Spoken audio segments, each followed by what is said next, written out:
Assalamualaikum warahmatullahi wabarakatuh. Kembali nongol lagi guys.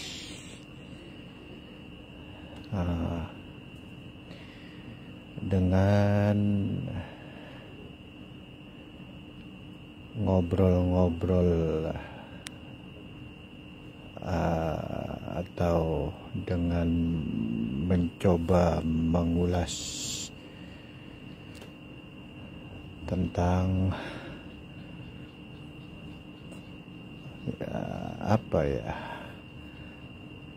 kehidupan, peraturan dalam kehidupan guys. Ya, ini saya baru pulang dari kegiatan rutin tiap malam Selasa, yaitu ngajar baca Quran guys. Ya, alhamdulillah ya, melanjutkan yang kemarin guys. Jadi hadis yang kemarin adalah para nabi itu satu bapak dan berlainan ibu. Agama mereka satu. Hadis riwayat Muslim ya guys. Jadi kalau diterjemahkan tanpa kias tuh, cara mereka menuju Allah dan mengajak menuju Allah itu sama. Gampangnya, mempraktekkan dan mengajarkan cara praktek bertauhid itu para nabi sama. Akan tetapi wa ummahatuhum syatta gitu ya. Ibu-ibu mereka itu berbeda, caranya berbeda, atau syariatnya berbeda, cara ibadahnya berbeda gitu.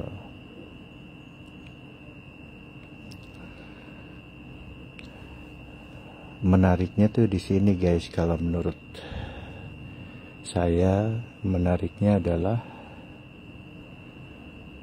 polanya setiap nabi diturunkan itu untuk menghapus kebiasaan-kebiasaan lama dari manusia-manusia yang menyembah berhala guys. Itu hampir, itu ya bisa dibilang semua nabi dan rasul seperti itu ya, kecuali Nabi Adam ya guys. Itu syariatnya berbeda, dan hikmah dari kehidupan Nabi Adam yang bisa kita petik pelajarannya itu agak lain, karena Nabi Adam itu adalah manusia pertama ya guys.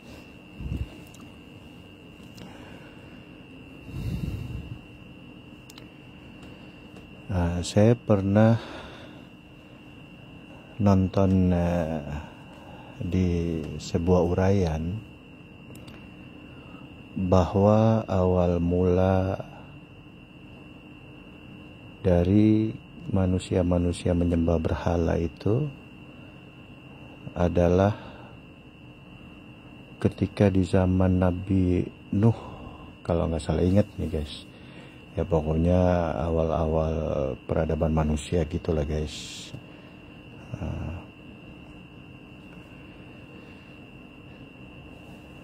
Awalnya mereka ada pemimpinnya, yaitu nabinya atau rasulnya.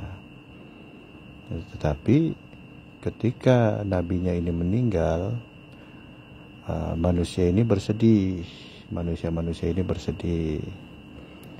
Nah, memanfaatkan situasi itu, iblis yang memanfaatkan situasi tersebut, ngasih saran kepada manusia-manusia itu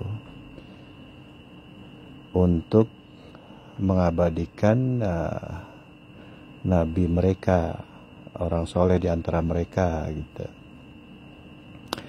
atau guru-guru mereka, untuk dibikinkan patung. Ya, alasan iblis adalah supaya mereka apabila kangen bisa melihat patungnya, seperti itu guys. Nah, iblis pun sudah berusaha untuk menyesatkan manusia-manusia itu supaya menyembah patung itu guys. Tapi sebab itu adalah angkatan pertama dari manusia-manusia yang masih terhubung dengan nabinya, maka agak sulit tuh untuk disebut menyembah patung walaupun patungnya sudah ada.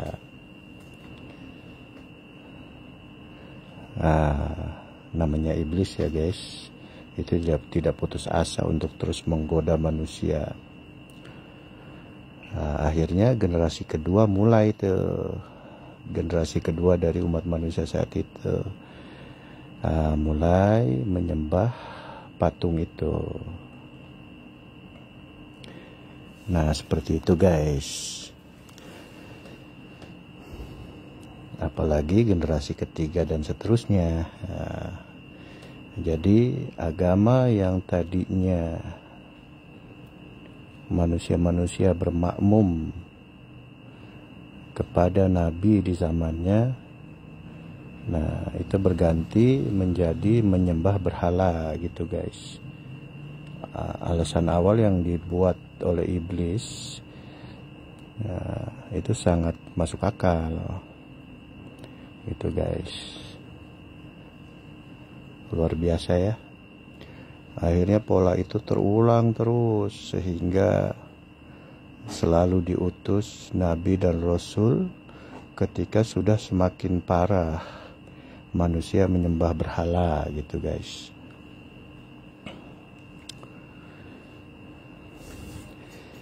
Nah, menariknya adalah awalnya manusia-manusia itu ya bermakmum kepada seorang yang bermakom atau level nabi guys. Nabinya wafat, orang solehnya wafat, dibikinkan patung ya, terus rupanya polanya hanya itu aja tuh guys. Ya, sampai Nabi Muhammad pun diutus ya, dikisahkan di Ka'bah pun yaitu tempat-tempat patung-patung, bahkan di dalam Ka'bah pun ya banyak patung-patung ya guys, seperti itu.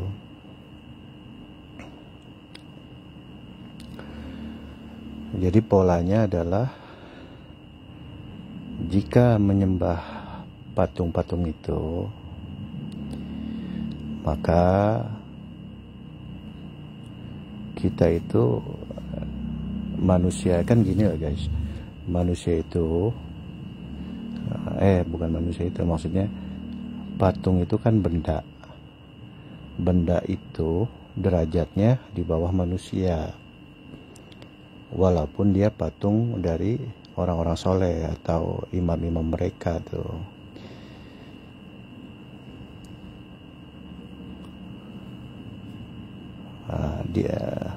Di atas benda adalah tanaman guys. Benda itu kan tidak punya daya hidup dan tidak punya nafsu ya, pasif sekali benda itu kan. Kemudian ada yang punya daya hidup tapi nggak punya nafsu, yaitu tanaman. Nah, itu di atas benda levelnya. Di atas tanaman itu ada hewan. Hewan itu ya nafsunya, ya hewan itu ya hanya insting nafsu aja guys. Berarti nafsu ya insting nafsu alam rendah gitu kan.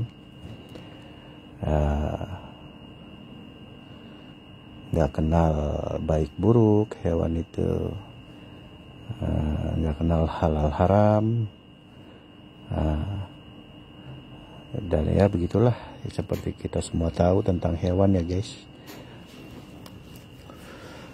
Kenapa begitu? Ya karena hewan ya adalah alam nafsu guys, nafsu alam rendah ya guys,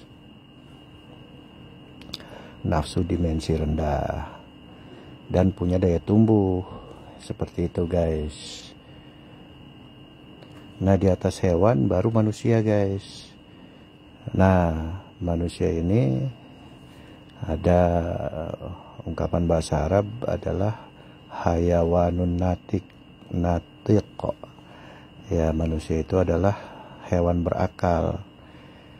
Jadi kecanggihan dari otaknya itu manusia berbeda dengan hewan, tetapi secara unsur jasmani itu nggak beda sama hewan sebenarnya gitu. Dan kebutuhan hidupnya pun nggak berbeda ya guys. Manusia tidur, hewan tidur, hewan berkembang biak, manusia berkembang biak. Kemudian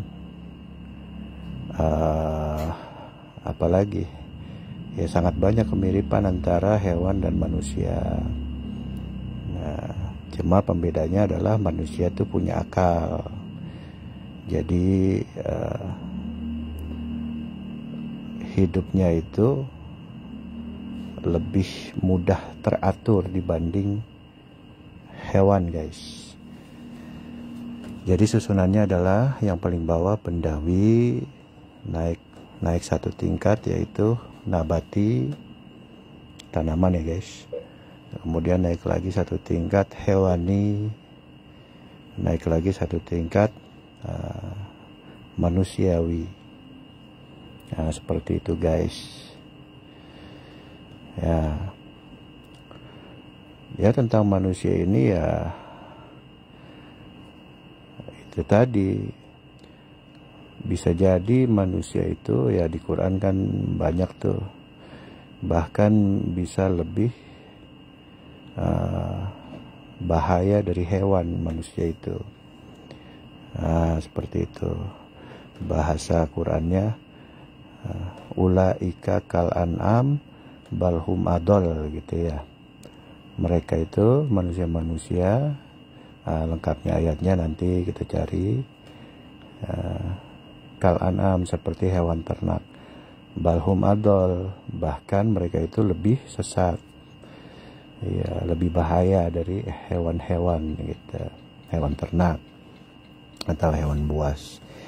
Ya jelas lah ya, kalau hewan daya rusaknya segimana sih gitu kan. Kalau manusia udah dikuasai nafsu rendah, daya rusaknya nggak main-main guys. Ya kita pahamlah semua itu ya. Nah seperti itu. Nah ini menariknya guys. Jadi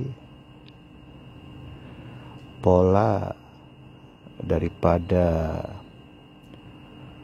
para nabi itu adalah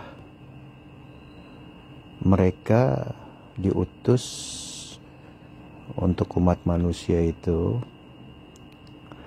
yaitu untuk menyambungkan manusia dengan unsur langit dalam tanda petik ya guys. Langit maksudnya unsur tinggi, lebih tinggi dari akal manusia gitu loh guys, yang dimaksud langit gitu.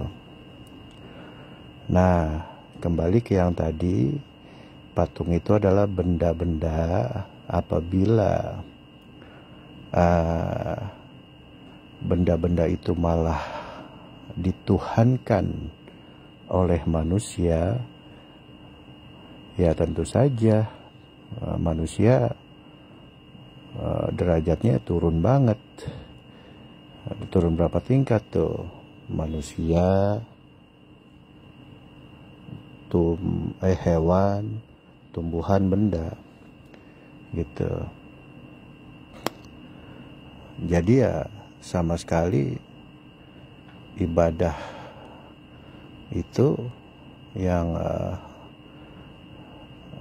terarah kepada berhala itu, benda-benda itu, tidak ada bekas apa-apa di diri manusianya. Sedangkan tujuan ibadah itu adalah supaya manusia itu naik dimensi, guys, dari keterbatasan akal menuju yang lebih canggih dari akal manusia. Ya, akal manusia itu kan ya canggih lah ya gitu. Nah, ini lebih canggih lagi, guys, kepada unsur yang tak terbatas. Ya, kenapa akal itu terbatas? Yang pertama, bisa coba kita buktikan keberadaan akal kita. Itu materinya adalah otak, organnya kan ya guys ya. Nah, itu sebelum akal kita aktif itu berupa otak tuh, guys. Itu kapan adanya otak itu? Ya pas kita lahir, guys. Lahir ke dunia ini ada otak kita tuh, tapi itu belum aktif loh, guys. Buktinya bayi-bayi itu kan apa ya namanya ya, tidak mengenali warna, tidak mengenali makanan bahaya atau enggak. Bayi-bayi itu kan, guys, yang baru-baru lahir. Nah, seiring umur baru otaknya itu mulai aktif, mulai bisa membedakan mana makanan yang boleh dia makan, yang bahaya buat dia, yang nggak bahaya, mana minuman yang bahaya buat dia dan nggak bahaya. Itu jadi terbatas sekali itu otak, guys. Otaknya aja terbatas. Pas kita lahir baru ada. Apalagi kemampuan otak lebih terbatas lagi, guys, gitu, guys. Kemudian kapan akal itu nggak ada? Ya kita wafat ya sudah tidak ada akal tuh. Otak kita sudah tidak ada, mati kan. Non-aktif otak kita. Ya rata-rata manusia taruhlah umur 50, 60, 70, 80 tahun.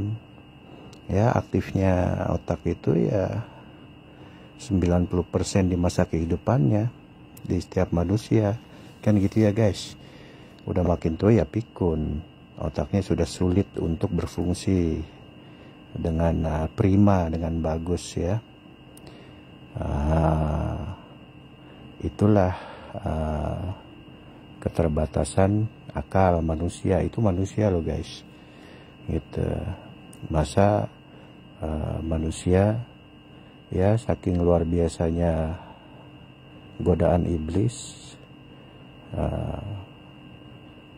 itu manusia-manusia yang nggak sadar pada akhirnya menyembah yang lebih rendah dari dia, yaitu berupa benda. Dalam hal ini ya patung lah gitu, guys. Walaupun itu patung-patung dari orang-orang soleh di zamannya, imam-imam mereka di zamannya, nabi-nabi mereka di zamannya. Ya seperti itu, guys. Jadi dengan kata lain, nabi-nabi, para nabi ini diutus kepada umat manusia itu supaya manusia itu meningkat dari kesadaran yang terbatas berupa akal, memakai kesadaran yang tak terbatas. Nah, apa itu, guys? Kesadaran yang tak terbatas dan apa bisa? Nah, ini yang menariknya, guys. Nah, seperti itu.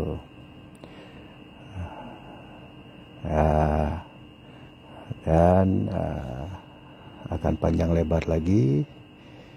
Nah, nanti kita teruskan ya guys. Jadi jangan banyak-banyak dulu guys, gitu ya. Seperti itu aja dulu ya guys. Terima kasih banyak. Salam bahagia. Jangan lupa untuk selalu happy ya. Mohon maaf atas segala kekurangan, baik kata-kata, baik tampilan-tampilan video ini dan lain sebagainya ya guys. Billahi anta maqsudi wa ridhoka matlubi. Wassalamualaikum warahmatullahi wabarakatuh.